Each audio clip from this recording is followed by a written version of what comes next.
It's known as the wood of the gods and one of the most expensive trees in the world. A tree can cost up to 1.2 million pesos, and its byproducts are attracting huge markets inside and outside the Philippines. Meet agarwood. In 2010, the market value of an agarwood tree hidden primarily in the jungles of Mindanao is worth 5 million pesos. Its aromatic resin is one of the most precious in the world, used as incense, perfume, medicine, and food ingredients. The DNR has tightened regulations in extracting agarwood to protect the tree from extinction. Since 2019, the department has already confiscated over 80 kilograms of illegally harvested agarwood chips, equivalent to more than 12 million pesos. The very first company allowed to import, propagate, and sell agarwood seedlings is United Agarwood Planters Inc, a subsidiary of Zambales-based Iba Botanicals. Iba Botanicals uses seedlings for essential oils and fragrances that have become a multi-million peso industry. Here we feature companies with earth-friendly initiatives, one story at a time. Welcome to Sustainability.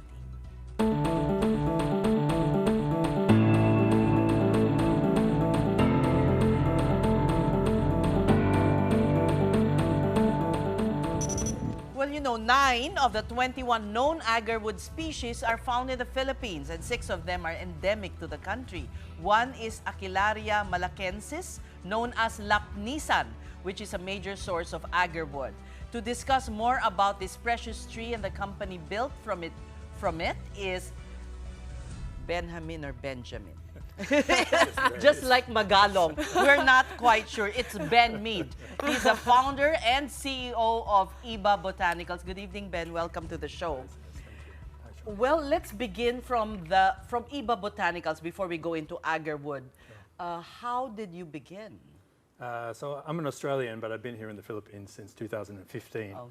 And so initially I came here for non-agri related business, was investing in power and some other opportunities, but quite quickly saw the potential for agriculture in the Philippines, particularly in global markets, and when we highlight these premium qualities. And so we've been able to build a business of developing plantations and producing these high-value botanical extracts that are then marketed into Europe, into the US, and used for fine fragrance and other consumer goods. Ilang-ilang, you export vetiver elemi. Yes. Yeah, thank goodness that there's a Filipino company doing it. Yes. Because otherwise they would not have known that ilang-ilang is actually the best ilang-ilang, right, Ben? Correct. So ilang-ilang is from the Philippines, but unfortunately in the 1940s, the industry moved to Madagascar. Yeah. And so today most of the production is offshore. So we've reintroduced the production of ilang-ilang in its native lands. So we're planting primarily in Zambales. So when you drive to the farm in Zambales, you actually see it growing in the wild along the side of the road. And fortunately, the quality of the ilang-ilang that we produce, just like wine, if you take the same grapevine from France to Napa in California, it'll give you a different perspective. The ilang-ilang that we produce in the Philippines from the same tree that is also now growing in Madagascar produces an exceptional quality oil. Really? You mean it's the same tree? It's the same species, yes. Oh. Yes. So it's not only endemic to the Philippines? No, my understanding is that the seeds were taken and transferred to Madagascar. So, yes, so it's the same species but grown in a different environment. So, but they don't have the lahar termo. What's the edge of Philippine ilang-ilang over the Madagascar one? Yeah. So I find it's not just ilang-ilang, it's all the botanicals that we produce. The quality from the Philippines tends to be better, and I think that's a function of the soil and the climate and things like this. So it's very exciting because you know, to have something that's truly Filipino and marketed as a Filipino ingredient to be the best in the world is exciting for the country, and it's a very exciting opportunity for the company as well. So today, and livelihood for Filipinos. Let's not forget. Very much. Potential to earn more from agriculture. Absolutely. And so we have, as you mentioned, we have a number of botanicals that we work in a number of different ways. For some of them, we partner with indigenous communities. So we're working with hundreds of indigenous ITA IPs in Zambales. In Bukidnon, we're also working with the indigenous as well. And then we also have a way that we can work with everyday Filipinos, particularly with Agarwood, people who want to invest in agriculture.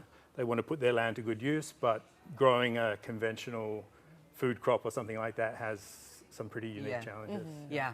So let's now go to Agarwood because the potential, you know, I was talking millions just earlier. Sure. Tell us, because it's become like a lechon manok thing. When you go outside Manila, you'll see people selling Agarwood seedlings. Yes. So why is there a mad rush to plant this, and why should they plant with you instead? Sure. So Agarwood is the highest value agricultural agroforestry product that you can plant and sell into the market. We were the first company to get the license to do legal plantations of Agarwood. It's a critically endangered species because the value can be so high in the wild. So in the wild, this tree has a unique characteristic that in response to stress or injury, it starts to produce this heartwood. In some rare cases, it can be worth $100,000 per kilo. So people hear about this every time they find a tree, they'll cut it down. Yeah, absolutely. So that's why it's an unendangered. Yes, because it's only a very small percentage of trees that have this in the wild. So in 1995, the tree was placed on the endangered species list.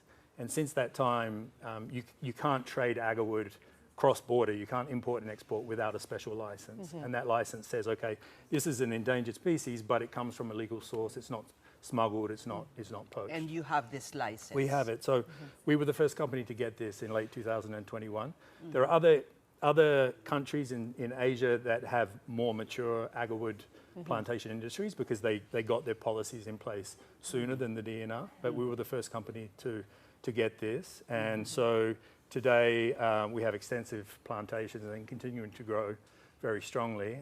We have planters in about 20 provinces of the Philippines, and then in Bukidnon, down in Mindanao, we have some very large plantations. How many hectares are we talking about, Ben? Just to give everyone a perspective. We're so excited, we're competing for questions.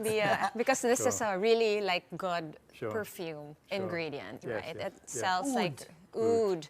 And it's like in the most expensive, not just like all perfume is expensive, but there's like expensive.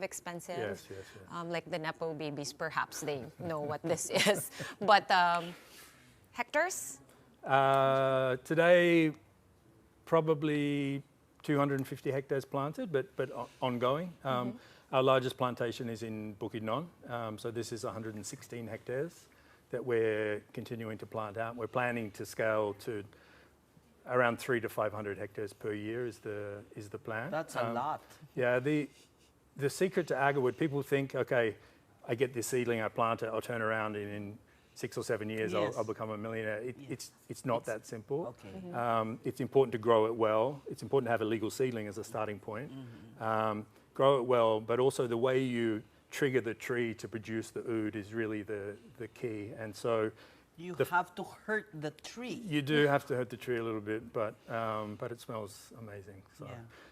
And then finally, the connection to the market. So we have all of that. Because you're already exporting. Correct. You have a reputation and connections with the market. Correct. And we're also focused on absolute best practices. So I'm focused on producing the best quality botanicals that I can with the best supply chain, traceability, inclusive development, and all of these things. So when you offer this into the international market with a product that they really want, like Agarwood, there comes a very strong demand. So they're just waiting for your trees to mature. Soon, yeah. How old are these trees? Yeah, like the turnover is how long? For example, you plant it today. How long before you can, start to hurt the tree and extract the oud?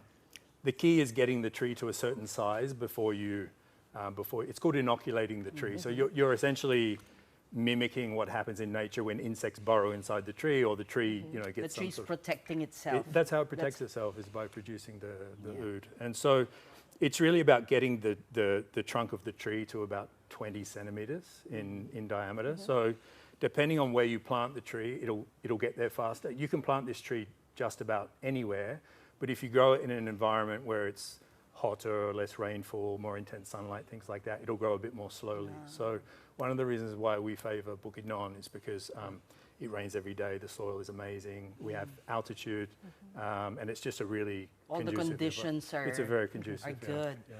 Now, those with farmland or those who want to invest can do so with United Agarwood, right? Yes. How do they do that, and why with you? Sure.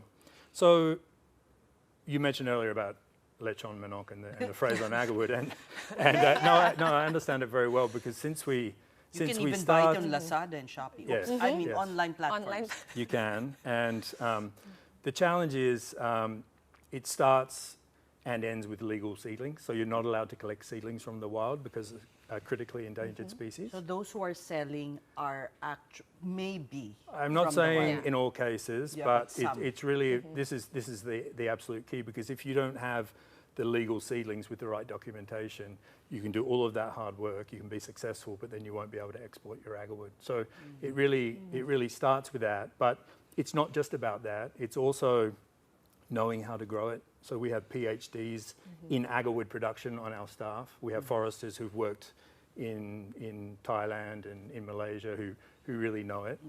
But the third one is the technology you use to inoculate the tree, to stimulate the production of the oud. And so we've licensed the technology that was developed in Malaysia by the University of Malaysia. It's the world's best technology. It produces a quality that's on par with the wild quality.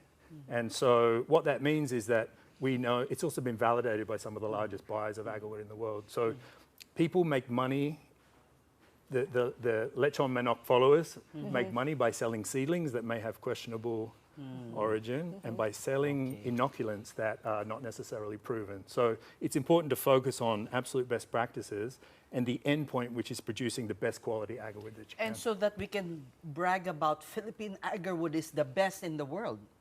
And what's really interesting to know, actually, I'm told that in the global market, whilst there's no legal Philippines agarwood yet to be exported, there are other agarwoods, from grey areas and black market.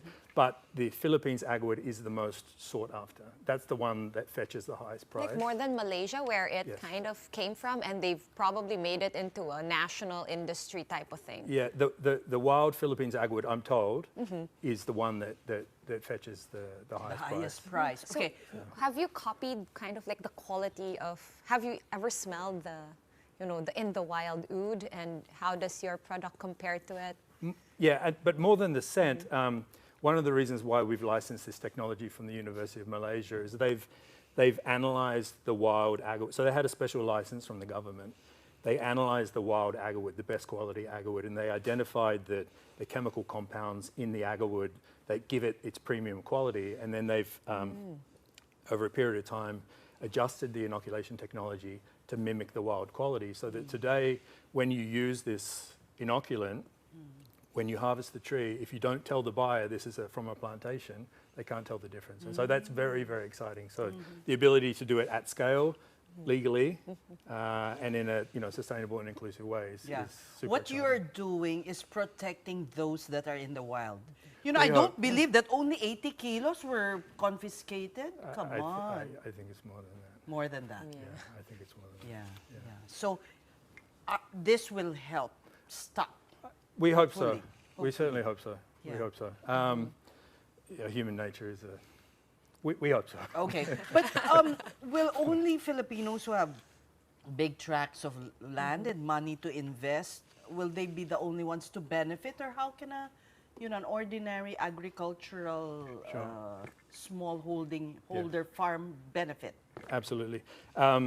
Because of the interest in agarwood, we wanted to structure our operations in a way that didn't just include the big landholders that had the funds to do the large-scale plantation development. And what we have is an offering on our plantation in 𝗠𝗏𝗯, where if people want to plant and they don't have the land or the capacity, or they don't want to manage the labour and manage all of the business, we will plant it for them on their behalf. So the trees are geotagged, so every tree is identified with the owner. It's still owned entirely by the planter, so they make all the decisions. They choose when to inoculate, They don't even have to use our inoculant if they want to go and try something else. But it's designed to essentially, whether it's a private landholder for 5 hectares and above, or in Bukidnon, we can do as few as 125 seedlings. What we're trying. How much is one? How much is one? Yeah. Ouch. Bakas na lang. So the approximate cost for the full life cycle of growing the tree is give or take 6,000 or 6,500 pesos. So that's everything. That's the seedling cost, includes a mortality guarantee. So if the tree dies for any reason, we give a free seedling. It has life insurance. It has life insurance, yeah. And then the inoculation and the harvesting. So approximately 6 or 6.5, and then the numbers that I work on are conservative, and I would be expecting to yield at least 2 kilos per tree at around 100,000 pesos per kilo. So say 200,000 per tree from a cost of 6.5. To be honest, I think we'll exceed those numbers, but those numbers provide a very attractive return, and I think the testament to that is the strong engagement that we're seeing. I mean, we're seeing people from all over the Philippines, OFWs. There's a lot of excitement in what we're doing. Sabi ko nga, parang lechon manok. But will there come a time that there will be an oversupply? Because everybody seems to want to enter into this. Sure. That's a question I get asked a lot. I've never lost a night's sleep worrying about oversupply. We have one partner, a buyer in the Middle East, who's told us that if we plant 1,000 hectares per year, they can take everything. I don't expect to get to the point of planting that many. I think a sustainable number is probably somewhere between 300 and 500 hectares per year. And this is a buyer who's already getting ilang-ilang and LME and all these others aromatics from you. And one of the largest buyers of agarwood in the world. So this is this is a very large buyer.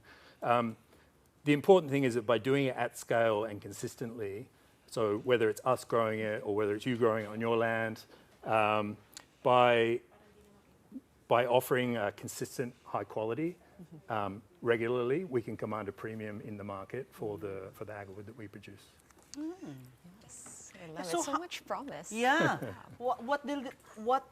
Finally, Ben, what does this mean for our agriculture industry that's really needing a shot in the arm? So yeah. So I think botanicals in general provides a really exciting opportunity for the Philippines.